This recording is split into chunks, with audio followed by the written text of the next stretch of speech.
Did you hear you're in listen only mode? Yeah. Okay. Can you hear me? Yeah. I can hear you now. All right. My name is Chris Shockowitz. Welcome to my first video blog. Going to talk about running this presentation. There we go.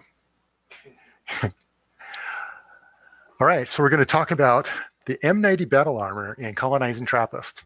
So several people have read my book, Colonizing Trappist, and they were asking me questions saying, when I asked them, what do you think I could do better?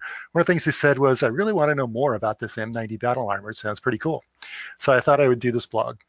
So Colonizing Trappist takes place in 2230. So this is definitely for further in the future. Technology is much more advanced and the M90 Battle Armor is no exception.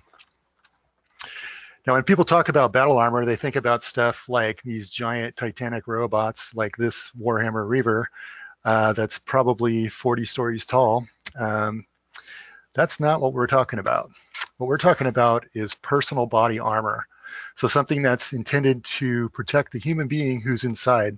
This example is a light version of armor that's very form-fitting, probably a little bit more advanced than the time frame that I'm talking about. Another example of battle armor is something like this. It's a little more chunky, a little bulky. Definitely looks a little bit cooler, not quite as svelte. But ultimately, no matter what type of armor you've got, the whole idea behind it is to preserve the life of the human being inside when they're in battlefield conditions. So in 2230, what type of battlefield conditions would you expect? Well, essentially, when you think about battlefield threats in the future, there's really going to be four major categories. So one is radiation. So because of the high amounts of energy of the various weapons that are being used, there's going to be a lot of radiation on the battlefield. Whether you're in space, in which case you also have natural radiation, or on a planet, the battle armor has to protect the individual from radiation. It also has to protect them from coherent energy, such as coherent light, which is a laser, which is essentially just photons aligned in a wave pattern that's very heavily synchronized, which delivers a lot of energy into a very small point, or essentially the exact same thing except with microwaves, which is a maser. In addition, which is different from what we have today, you have plasma weapons. So plasma is the fourth state of energy. It's highly energetic. It's very destructive to any type of matter because of the heat and the amount of energy that it has. And then you have just old-fashioned kinetic weapons, which is really what most of our military uses today. So whether it's a bullet or a tank shell or shrapnel explosives, they're all kinetic energy where some mass is propelled and it hits you and impacts you. So how is this battle armor going to deal with these threats? Well, essentially, when you're dealing with radiation, what you want to do is refract. So radiation is very highly energized, and if you tried to stop it dead, it could take up to 12 feet of lead, for example, to stop a gamma ray, and maybe about half that amount to stop an X-ray.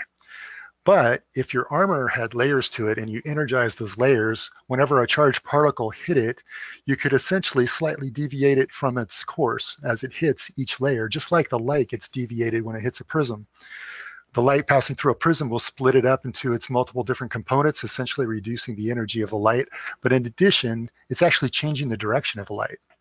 And what you can do is essentially put enough refraction into your armor to prevent the radiation from being able to hit the person inside, or at least to not hit the core of their body. And maybe the extremities still get some radiation, but the idea is if you can refract it enough, then it won't actually hit the person inside, no matter what angle the radiation comes at the armor from, which is very important to have layers to the armor.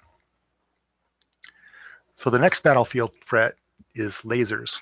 And for a laser or any coherent energy, the idea is you want to reflect it. So with a laser, which is essentially just an aligned beam of light, you can use something as simple as a mirror to actually reflect a laser.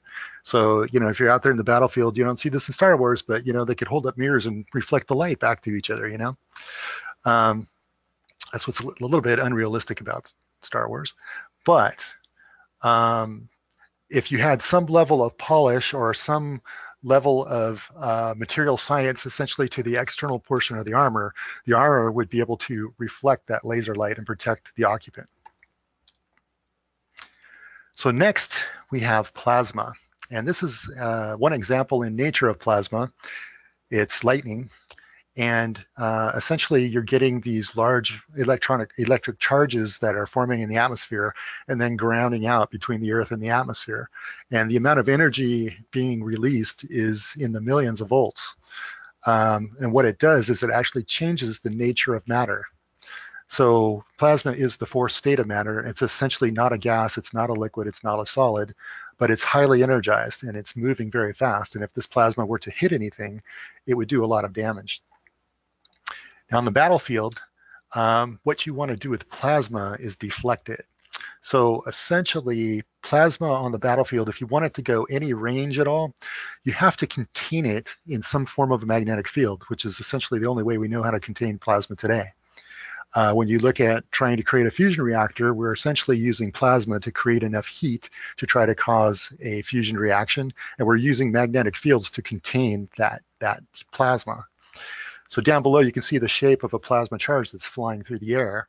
If it's contained within a magnetic field, it will gradually bleed off. And if you want that plasma to go further than a few feet, you have to contain it somehow to keep that energy contained until it reaches its target, in which case then you break the containment and the energy departs into whatever it hits. Now this picture that I have is actually a US military firing range where they're testing a plasma weapon. This is obviously a very short range weapon because the plasma is not contained in a magnetic field.